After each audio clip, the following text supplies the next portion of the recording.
aqui é Adriele Sonagro, tudo bem com vocês? Hoje eu trouxe as 3 perguntas que mais me fazem na vida, nas redes sociais, aqui no canal, por tudo sobre o aprendizado do espanhol. O pior de tudo é que sempre as perguntas que mais fazem são as que são mais impossíveis ou difíceis de responder, né? O que não tem uma resposta exata. E vamos começar com a nossa primeira dúvida que todo mundo me deixa. Qual sotaque eu devo aprender? Eu devo falar o sotaque argentino, o chileno, o mexicano, o boliviano, o dominicano, é o da Espanha, é o quê? É muito relativo. Tu tens que ter tipo uma motivação ou te identificares com algum sotaque. Então, por exemplo, eu na época quis fazer um intercâmbio na Argentina, então eu quis me especializar no espanhol da Argentina porque eu simpatizava, porque eu ia ir pra lá, eu queria falar como eles, entender eles direitinho e toda aquela coisa, né? E quando fui pra lá, quando a gente fica muito tempo no lugar, quer queira ou não, a gente acaba pegando sotaque. Eu às vezes fico uma semana em São Paulo, no Nordeste, já tô falando igual as pessoas de lá, então imagina ficar meses ou anos num país, né? Não tem por que tu falar diferente ou ficar forçando pra falar diferente deles. Vai saindo algo automático, né? Agora, se tu não tens nenhum sotaque ainda, não tens nenhum gosto por algum sotaque, é bom tu ires pesquisando, vendo e aprendendo espanhol em geral. Depois, esses detalhezinhos, uma palavra que é diferente num país do que no outro, uma aqui, uma ali, ou alguma gíria, ou algum sotaque, tipo dos 2 L's do Y, ou que nem na Espanha, que tem o C em algumas situações, e o Z, que tem aquele som, o TH, parece o TH do inglês, né? A língua no meio dos dentes. Aí, tu vais vendo com que tu te identificas mais, mas vai aprendendo o espanhol em geral, que tu vais vendo que aos poucos tu vai pegando um sotaque às vezes sem querer. Não fica te preocupando com isso, te preocupa em aprender e conseguir te comunicar, que é o mais importante. E se tu, por acaso, decidires que eu gosto, me identifiquei mais com o mexicano, quero ficar falando mais como eles, show! Eu vou morar na Espanha, talvez eu vou passar minha vida inteira na Espanha. Legal, tenta te aprofundar, né, porque eles usam algumas coisas diferentes, sotaque diferente, usam vosotros que os outros países não usam, e assim sucede. Então, vale a pena, sim, falar como eles, né? Só que lembrando, a gente sempre vai ter o nosso sotaque, por mais que eu quero falar argentino, eu quero falar espanhol, tu sempre vais falar com o teu sotaque brasileiro. São poucas as pessoas que perdem totalmente o sotaque e ficam com o sotaque daquele país. Talvez uma pessoa que passou a vida inteira lá, ou que, né, estudou muito pra perder o sotaque, aquela coisa toda. Mas não te preocupa com isso, que isso é o menos importante na tua vida. Eu espero ter ajudado de alguma forma com essa resposta. Segunda pergunta, em quanto tempo eu vou ficar fluente? Em quanto tempo se chega à fluência? Cara, essa é a pergunta mais difícil de responder da vida. Por quê? Porque é óbvio que é uma coisa relativa, depende da pessoa, a facilidade que ela tem com o idioma, se ela já tinha algum conhecimento ou não, quantas horas ela vai estudar, a maneira com que ela vai estudar, o material que ela vai usar, se ela vai fazer a parte dela de fazer a imersão com o idioma além dos estudos, tipo ver séries, filmes, praticar com nativos, com aplicativos, talvez até fazer um intercâmbio, tudo isso vai influenciando, né, em quanto tempo tu vais aprender ou não. Só que é o que eu sempre digo, nunca a gente sabe tudo. Então por que a gente vai se preocupar se tipo, eu sou o nível B, é B+, é B-, é B1, é B2, é B...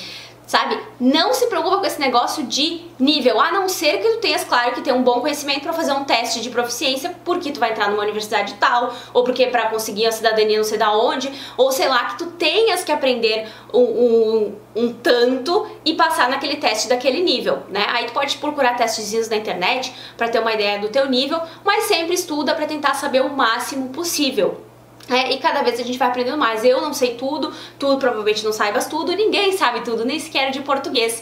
Então só tenta melhorar cada vez mais e não te preocupa com níveis, ok? Um exemplo que eu posso dar é que quando eu voltei do meu intercâmbio na Argentina, e isso faz muitos anos, eu achava que eu estava abalando no espanhol. Eu me comunicava super bem com eles, eu achava que eu tinha o sotaque já igual deles, todo mundo elogiava o meu espanhol, eu me achava o máximo. E hoje eu vejo que eu era tipo um nível intermediário que estava precisando aprender ainda muito mais, né? E ainda hoje eu sei que eu posso melhorar ainda mais. Então quer dizer, a gente tem que pensar no nosso melhor sempre e cada vez a gente vai se comunicar melhor. Então, se tu tá te comunicando super bem agora, não quer dizer que tu seja fluente, né? Quer dizer que já tá o suficiente para tu conseguires falar com nativos, né, entender o que eles dizem, toda aquela coisa, mas não obrigatoriamente que tu seja um nível super fluência. E se tu não vai dar aula ou esse tipo de coisa, tudo bem, se tu já tá se comunicando bem, já tá ótimo, se tu tá recebendo elogios e tudo mais,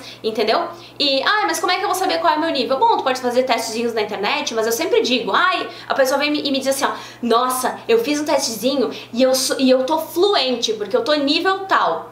Só que, cara, não adianta tu ter todo o conhecimento e não conseguir te comunicar, tu não sabes se tu tá conseguindo te comunicar, tu terias que fazer um teste oral, por exemplo, ou falar com nativos pra ver se tu tá te comunicando super bem. Mesma coisa, às vezes a gente se comunica super bem, mas não sabe escrever uma palavra corretamente, entende? Então, perde a noia com isso, tenta aprender cada vez mais, estuda mais, pratica mais e dá sempre o teu melhor. É isso que é o importante. Eu nunca me preocupo com o nível que eu tô, de algum idioma que eu tô estudando, esse tipo de coisa. Isso é o que eu menos me preocupo e posso te garantir que é uma dor de cabeça que tu não precisas ter, ok? E finalmente a terceira pergunta que me fazem muito mesmo é: por que é que eu consigo entender quando eu leio, ou às vezes quando eu escuto um nativo falar, mas não consigo me comunicar na hora de falar trava, ou eu não consigo formular uma frase inteira e todo aquele babado? As pessoas me fazem essa pergunta como se tipo elas fossem um ET e elas fossem diferentes de todo mundo e elas têm algum problema muito sério que elas precisam resolver e é por isso que acontece isso com elas.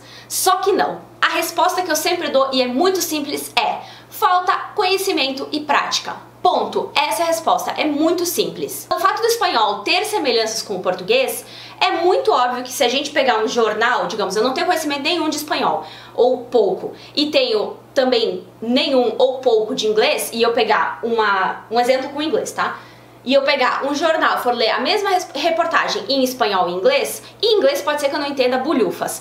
E em espanhol eu vou entender bastante coisa, porque tem palavras similares, né, e toda aquela coisa. Então é fácil da gente conseguir assemelhar algumas coisas e entender talvez o contexto geral da coisa, né? Se eu tenho bastante conhecimento, melhor ainda. A mesma coisa quando um nativo fala. É claro que é muito mais difícil entender um nativo falando do que ler alguma coisa ali que tá com a palavra parecida com português, etc. Porque às vezes, dependendo do sotaque do nativo falando, ou uma outra pessoa de outro país falando o espanhol, né, uma pessoa que não é nativa, mas falando espanhol, dependendo do sotaque deles, fica difícil de entender, porque eles emendam tudo, fazem um S aspirado, fala rápido, toda aquela coisa. Mas, se é alguém que fala mais calmo, tarará, tu também provavelmente vai conseguir entender alguma coisa, porque também tem palavra parecida com o português, se ele falar com calma, tu vai conseguir entender, né, e etc. Agora, na hora de falar, meu filho, é que a coisa complica. Uma, porque às vezes tu não tem prática, né, tu não tá acostumado a treinar a tua pronúncia, tu não tens conhecimento suficiente para formular uma frase, talvez tu saiba as palavras perdidas ou verbos perdidos, mas não tem conhecimento todo, uma prática, né, o suficientemente boa para conseguir manter uma conversa com um nativo. É simples assim. O que falta? Falta prática e falta conhecimento. Conhecer mais palavras, ver mais formulação de conjugação de verbos e todas essas coisas, mais preposições, conjunções, adjetivos, etc, para tu poder ter todo o embasamento do negócio para formular uma frase, entendeu? Mesmo que tipo, tá, no começo não sei tão bem, sai um portunholzinho, né, joga uma palavra que tu não conhece, tenta te comunicar e formular, né, se tu vai viajar e precisa te comunicar e não tem todo o conhecimento ainda. Mas saibas que é isso, falta prática e conhecimento. Ponto. Comece a estudar mais, praticar mais, que eu tenho certeza que tu vais ver cada vez mais resultados e cada vez mais vais conseguir te comunicar melhor, né? Ok, eu sei que essas respostas, elas não são tão completas, talvez um pouco vagas, mas é que realmente são respostas relativas, depende da pessoa, depende de tudo, né? Então, essa foi a melhor forma que eu encontrei de responder essa dúvida de vocês. E aí agora cada um que me fizer a mesma pergunta que me fazem todo dia, eu mando esse vídeo e a pessoa assiste e já tem a minha resposta aí pra todo mundo. Combinado? Aproveita e me deixa nos comentários sugestões pra outros vídeos, dúvidas que tu tens, que eu respondo nos comentários ou venho gravar um vídeo pra responder as tuas dúvidas. Combinado? Me segue no Instagram, aproveita e segue também o Espanhol de Verdade, que tem dicas quase que diárias de espanhol. Se inscreve no canal se não estás inscrito, aciona o sininho pra receber as notificações de vídeos novos e se o quê? Deixa o teu like se tu gostaste do vídeo, eu fiz com muito carinho e espero que tu tenhas gostado. Nos vemos então no próximo vídeo, beijinhos, tchau, tchau!